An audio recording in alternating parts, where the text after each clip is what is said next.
Como APM.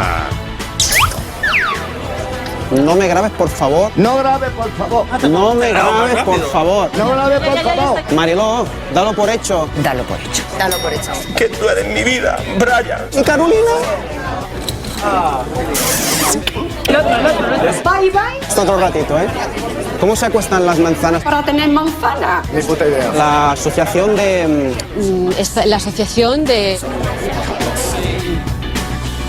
¿De qué? La Consejería de Sanidad ha confirmado que en Barcelona... ¿Cómo había sido? ¿Cómo había sido? ¿El qué, perdona? Cogían una castaña, Como no tenían bolsillo, se las ponían aquí. Vale. he cogido una pequeña porque como tiene las... Tetas pequeñas, la he traído así pequeña también. Pues una yola, entonces. Se va a ver un follón. Que no sabe ni dónde se ha metido.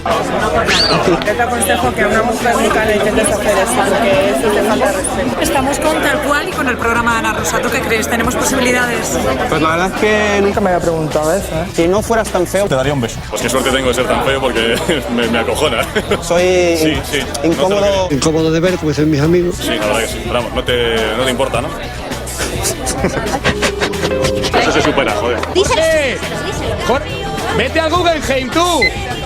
Saco tú también. Venga. Te ha tocado un viaje a Egipto. ¡Egipto! Ya estuve la semana pasada. Estuve la semana pasada. Me emociono. Mira. Que lo sepa y lo entienda. Oye, Ya. Ya. Que sois muy pesados, que sois muy pesados. ¿Qué pesaos? Publicidad, por favor. Es todo mentira. No mentira. Eres un marica. ¿Eres un marica? Marica. Marisa. O sea, Marisa. Enhorabuena. Enhorabuena. Muchas gracias. Pillao.